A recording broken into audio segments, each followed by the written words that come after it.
Hello. 'Tis the season to be Wednesday.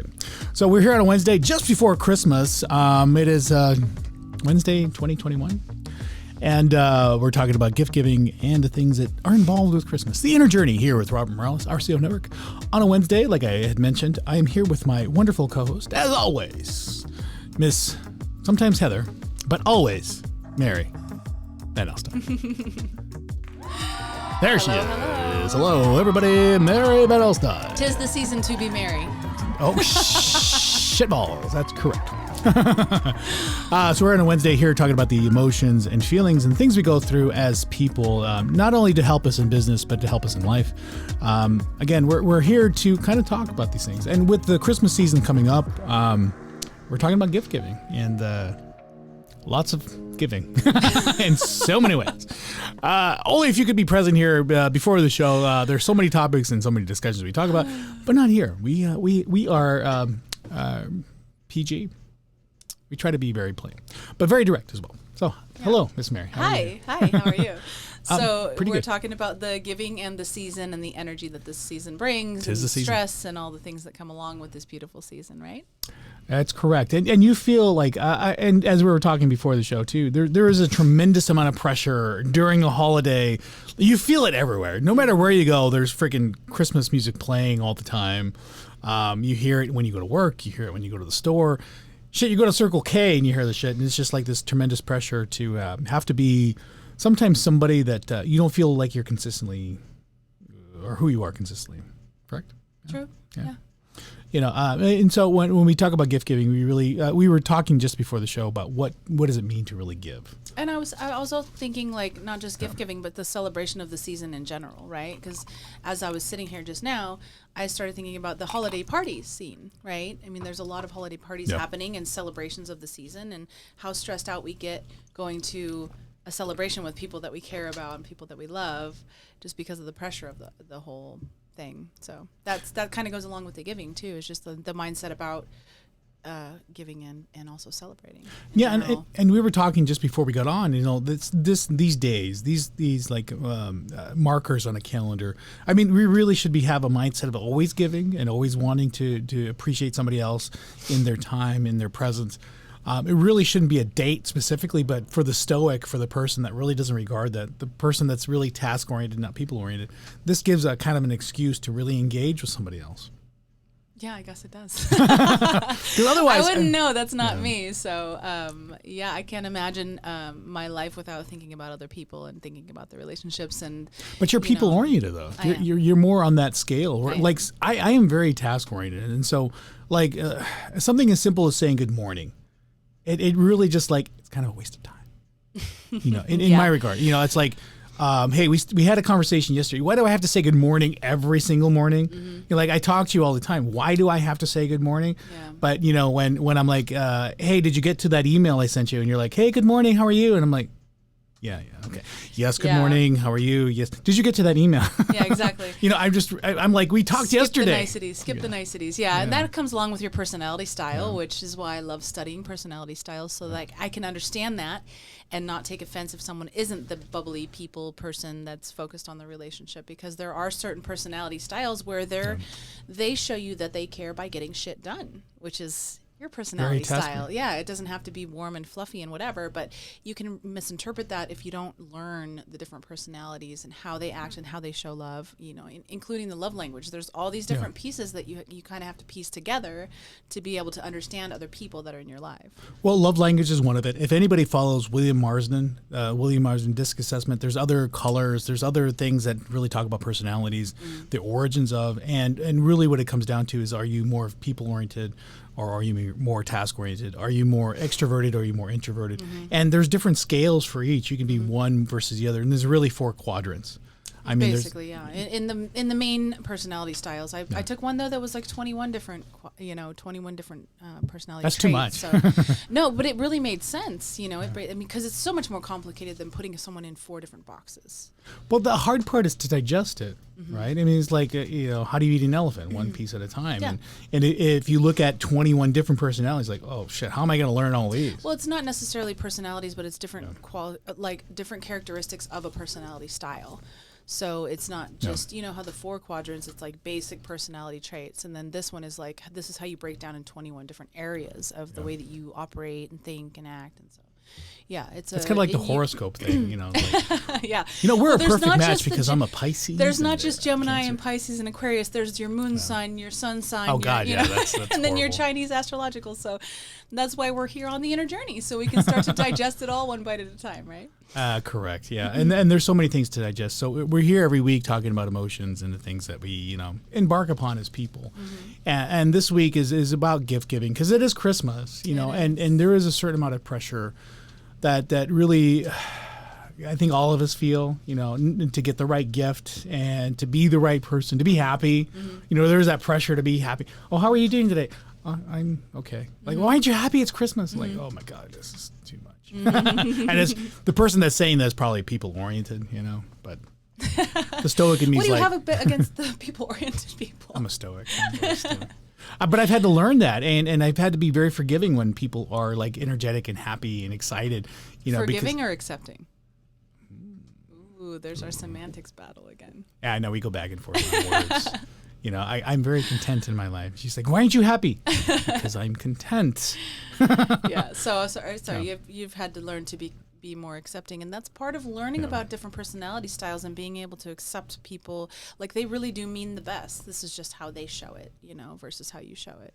Yeah, and once you start understanding one realm, you know, there's personalities, and there's also gender, there's also culture, there's also environmental, there's so many different upbringing, how you grew up, your parents. There's so many different layers to it. It can drive you freaking crazy. You know, and we all want to have that one pinpoint of, you know, origin. You know, this is a reason because of this. He is this way, she is this way because of this. And then that's not always the best solution.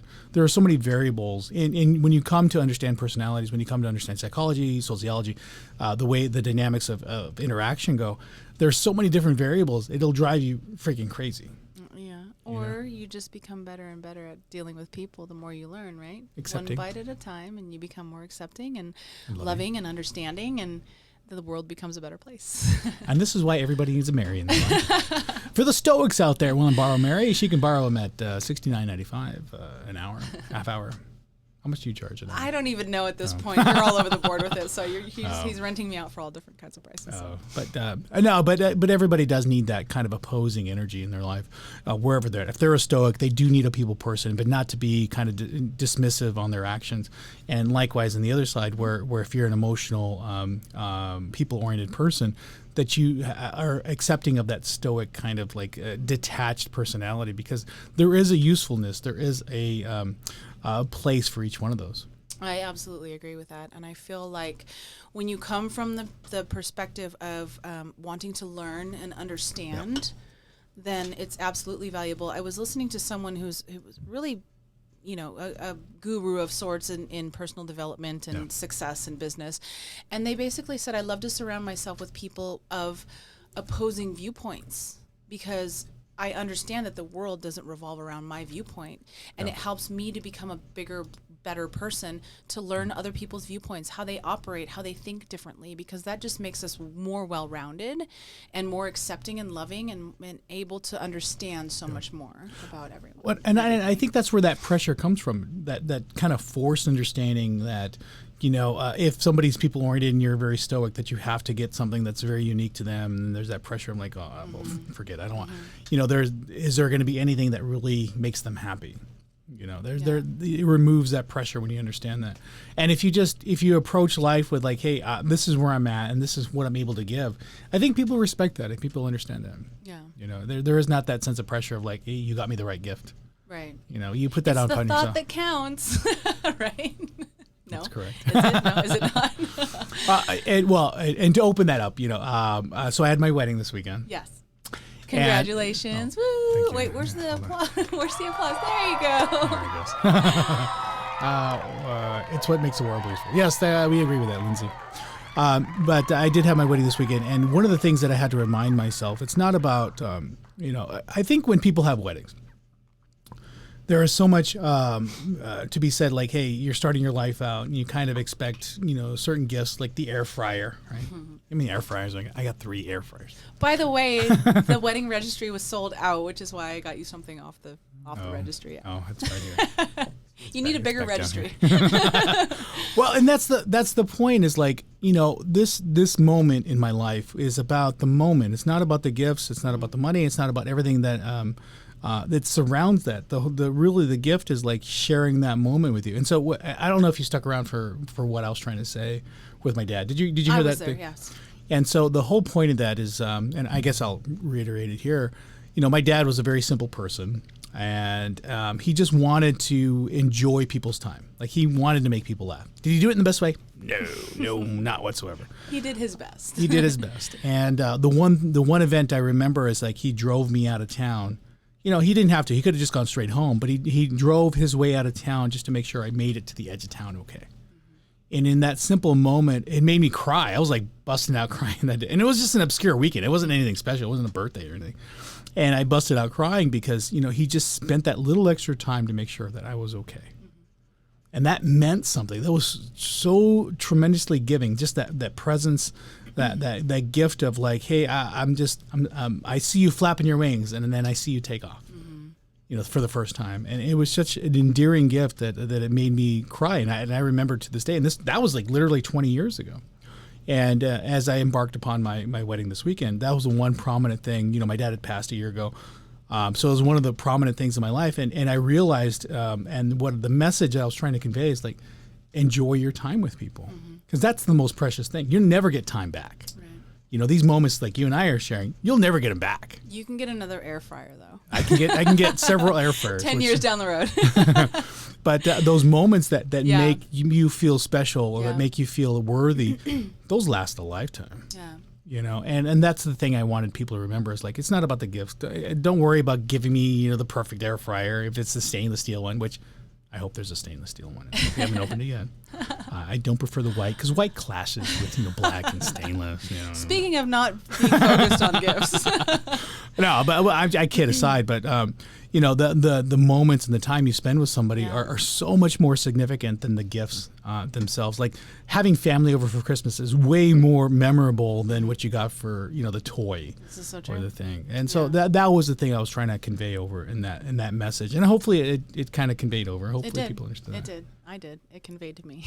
I almost cried a couple times. I was trying to hold it back. You were right there. I was on the edge. I was on the edge of that. But. And it was beautiful. And thank you for sharing your heart. I appreciated that. And it was just beautiful to witness that. And I know it's very brave to do that. We try to put on this front of we're always okay and everything's great and we don't have emotions, which is why we're here sharing on the show that the emotions are great. And another point it brought to my mind was that I haven't been so skillful in that very thing that I'm always preaching about, collecting moments and not things, right? Yeah. I have found myself very, very, very stressed out during the holiday season because really? I am the person who throughout the year, when I think of someone, I get them something and I write a really nice, like heartfelt message or I think of someone that would make someone smile. And then it's like the holiday comes and all of a sudden I have this pressure. It's like a pressure to now buy something for everyone, so that I'm finding myself going, I'm stressed. I'm resentful. I'm, going to these places where I'm like, why do I have to go and pick a gift just to get a gift because of a holiday when I am really good at it otherwise, but then it comes to the holiday and I'm like, I'm just getting whatever I think, and it's like, I find myself going out of that mindset of, I'm not even looking forward to the holiday and spending time together with the family. And this is being completely vulnerable, raw. Like, I'm almost afraid to say it, but I've gotten to those places recently where I'm dreading the actual day that we're going to get together. And in my mind, I'm always about collecting moments, not things, and this just brings me back from it. And it's like, where's my intention behind all this? And that's what I have to bring myself back to, I think, is how am I going out there and attacking these things, Well, and see, my understanding of you too, and I think a lot of people feel this, is that criticism, the critique, are you going to get from the family like, well, you may have spent like 6 hours making that turkey or whatever, and then you have that family member that says, who made this? This is dry as shit. What the fuck wants to eat this shit? And then you're like, I just spent 8 hours in the kitchen making this thing.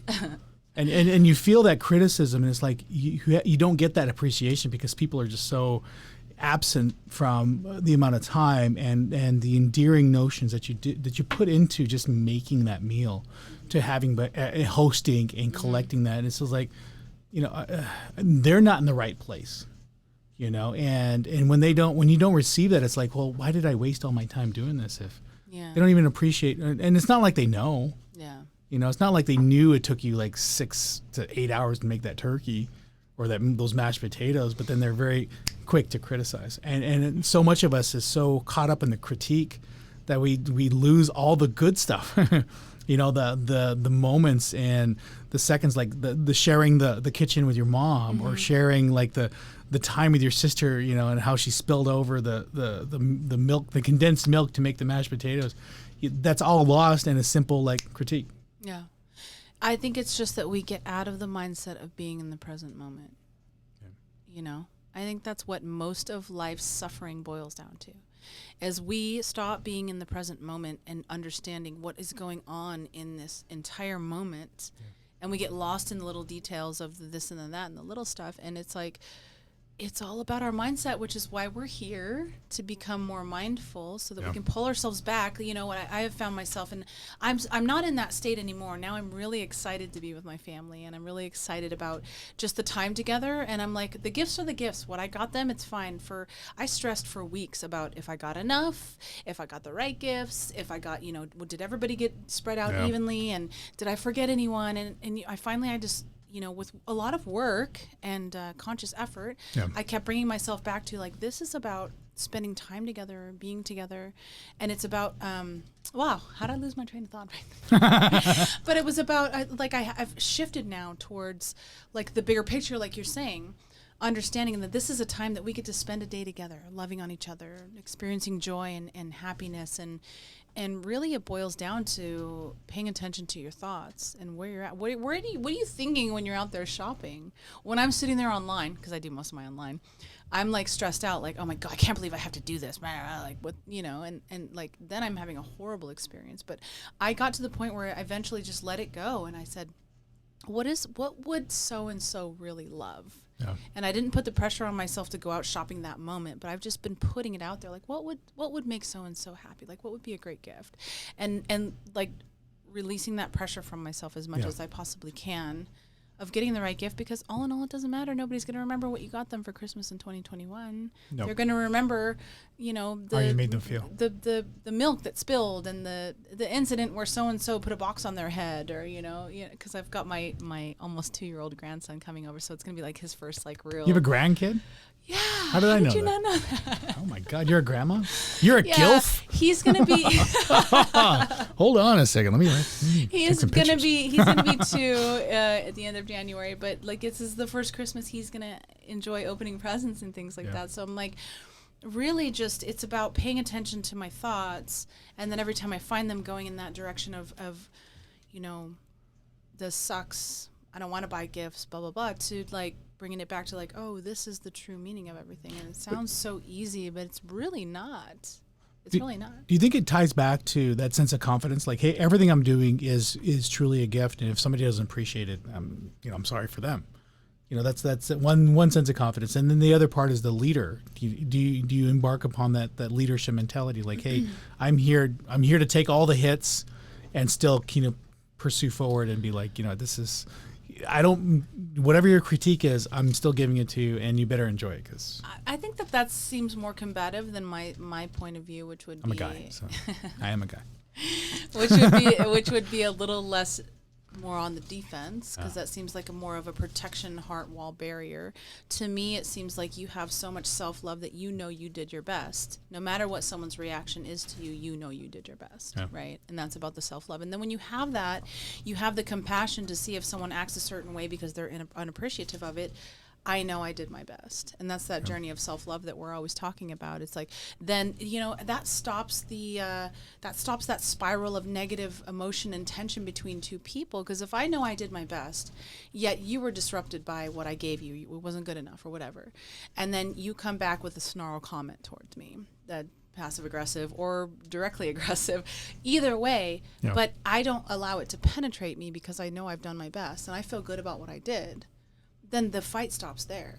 But if you come back at me with, oh my gosh, I can't believe, oh, you know I hate blue, you know, and then I'm like, oh my God, I can't believe you would do that. You understand that a gift is about, you know, and that creates this spiral of like this tension and this defensiveness and everything. And so it's, if we all just truly loved ourselves and knew that we were doing our best, we could just hold all of that. Well, you don't feel inclined to like dismiss family members or friends from that environment, because you know there's family out there and people in your life that you're like, you know what, I already kind of know how this is going to end. I'm not going to invite them over. I'm not going to ruin my holiday because, you know, they're going to be critical or they're going to throw a fit or they're going to be upset in some way that is just intolerable. I really don't want them here. I've actually been in that phase, and it hurts to know to know that you're excluding someone from your life that you once loved. And I've been in that phase, and that's more of a also heart blocked self-protective phase. And then I've also on this journey of self-love and self-acceptance gotten to the space where I understand why they're acting the way they're acting, and I'm choosing to allow them to be in my life. Yet I still have my boundaries. If it at all becomes abusive, if it all becomes more than I can handle, I do need to put that boundary up. However, I'm not putting a boundary up way out there to protect myself from someone because I don't love myself enough that I'm going to feel attacked by them. You know what I mean?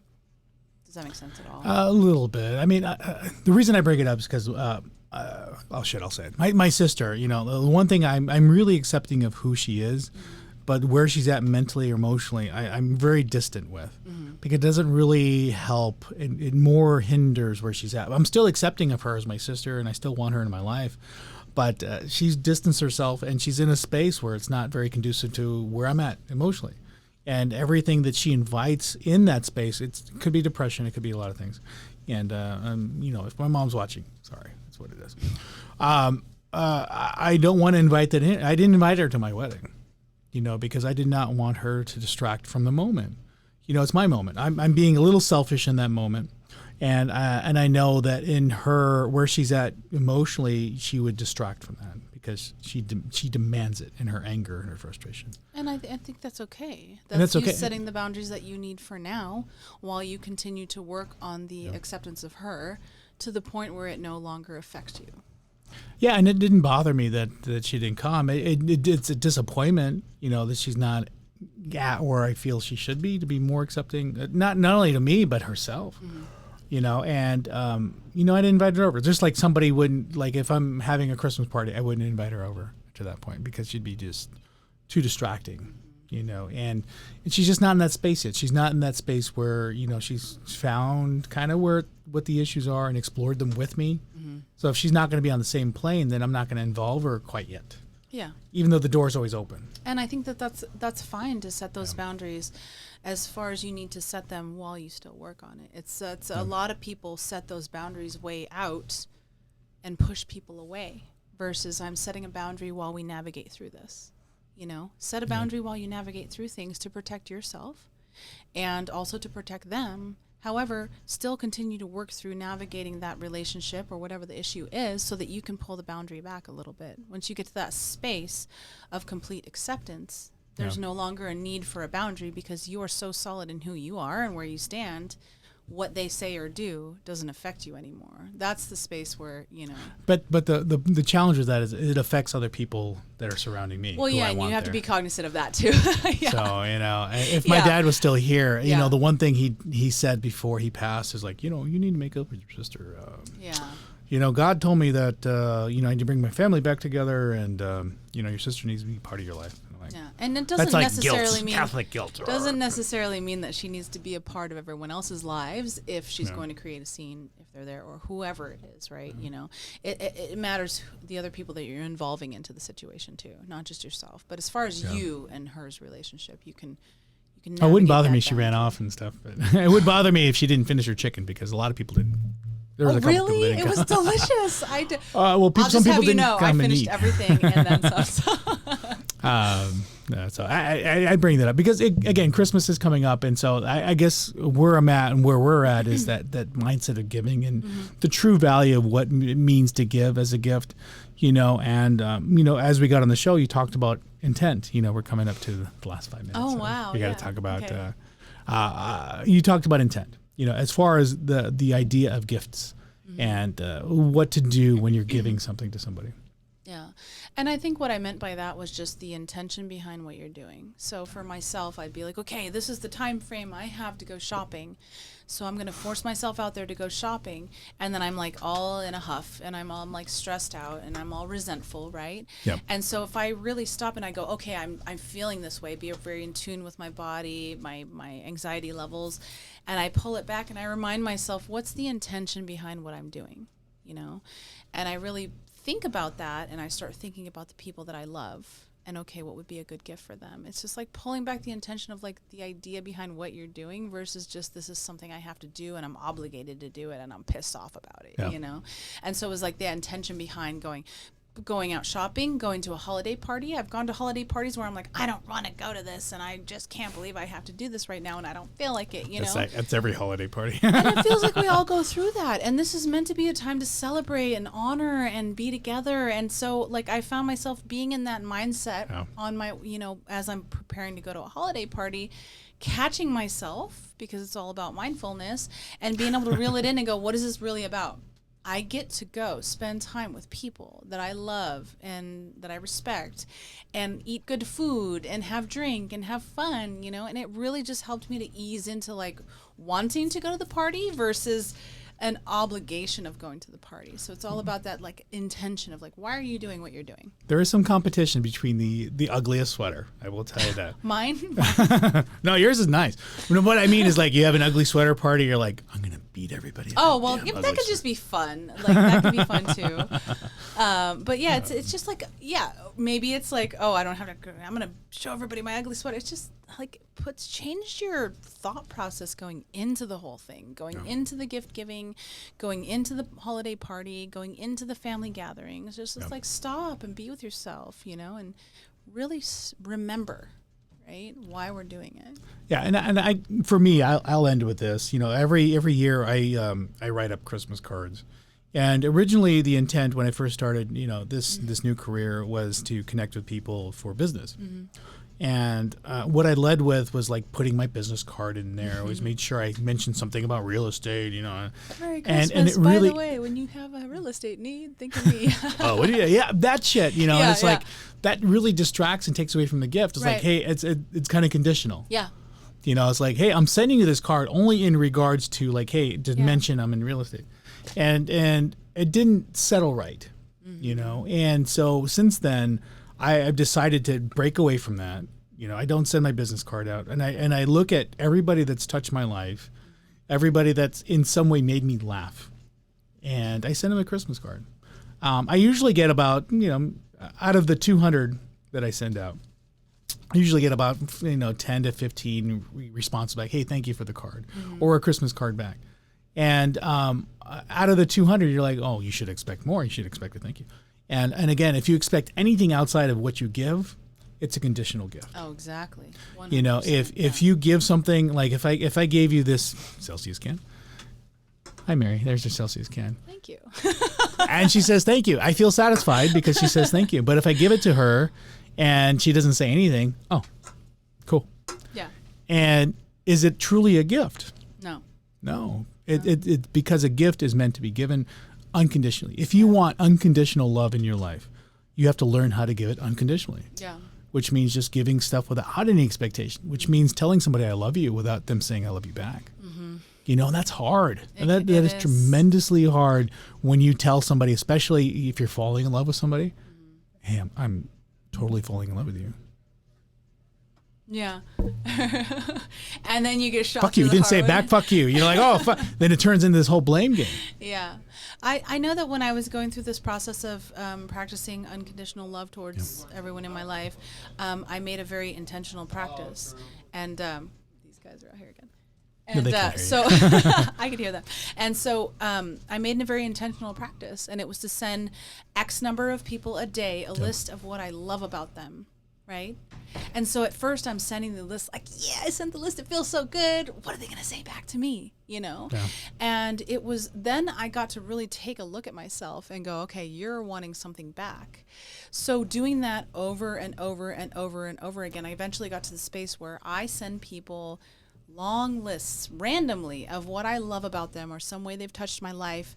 And I feel the same amount of joy the minute I hit send as I used to feel when I got a response. So it's all about conditioning yourself to that space of loving the feeling of loving unconditionally or giving without expectation of return. It's so great, but it takes practice. It really does. And you just have to be aware of when you're expecting return and just kind of just be gentle with yourself, because I was gentle with myself at first. I knew I was expecting return. And then I started beating up on myself. Well, that didn't do any good, right? And so then eventually I'm like, I understand that I'm training myself to give without expectation of unconditionally. And so I was able to be easy on myself as I was having those moments of expecting return, not receiving it, feeling the hurt, and eventually it got easier. And now I do it all the time. I hardly ever get responses. It's so satisfying, The minute I know that I sent something or expressed myself fully, I feel that same level of just gratitude and joy and happiness and fulfillment, and it's so worth that amount of work that it takes to get there. Yeah. It literally takes me 3 weeks to do 200 cards. That's a lot. And I really think about the time. I do about 10 to 15 a day. Yeah, just to kind of stay ahead, and then put pressure on myself around Thanksgiving to start them. Yeah. Because I know that there's some delays with the post office. Well, let me ask you this: when you start writing them, and you know it's going to be this daunting, how many hours a week? Like I'm sure it feels that way. Yeah. But once you start getting going, how do you feel? It feels good. The honest truth is like it feels good to remember a situation or a memory you had with somebody. Yeah. Inside joke, and it feels good to send that back and say, hey, I was just thinking about you. Yeah. And not expecting anything. Because again, I sent, so this year I used to be competitive. I was like, this year I'm going to get over 200. Yeah. I think the total amount I sent out this year was about 165, which is less than the year before. I had about 198. And it felt better, felt more genuine, it felt more sincere. And like I said, I only get about 10 to 15 back saying, hey, thank you. And that's not the goal. The goal is like, hey, I know I made somebody's day a little bit better out there just by saying, hey, I was just thinking about you. Yeah, I mean, so one of the little tips that I did, like I started writing these I got a sticky notepad and I would write positive notes to people and stick them in random places, in bathroom stalls, at the grocery store. And that just got me into the habit of like that feeling of knowing someone may feel good about this. I don't know if they will or not, but I felt good writing it, and just like doing random acts of kindness. That was huge in being able to give unconditionally, because random acts of kindness, you do those with the intention of no one knows what you're doing, right? And no one may ever know that you did something great for them. I often will take $20 bills and I'll take a sticky note and I'll put something on there about how, about how amazing they are and they are loved. And I will hide it in a grocery store somewhere or in a bathroom somewhere or in a shopping, wherever, like, I don't know, Target or whatever. I'll just put it under a T-shirt or something. And it's like, I now get excited just about giving, and so it just boils over to the rest of your life. Yeah, it's a beautiful thing. So shifting that mindset. So we've got plenty of tips on how to do that. Yeah, and we'll have to do it next time because we're at the end of the show, Miss. Yay! Well, yay, but not. So I do want to thank Miss Mary Van Elstein, sometimes known as Heather. She's known as Heather to me. Depending on the That's my pet name for Mary. If you have any comments or questions, you want to drop anything, if anything inspired you, you want to talk about anything next week, we're going to be possibly in hiatus. I don't know. What are you up for next week? What's next week? Wednesday. I don't know, like the 28th or something. Oh, pre-New Year's. Pre-New Year's. Okay, we'll see how it goes. We'll see how that goes. Yeah, I'm sure we'll be here. Until next week or some other time on a Wednesday. The Inner Journey with Mary Van Elstein and me, Albert Morales. Catch you guys. Something like that.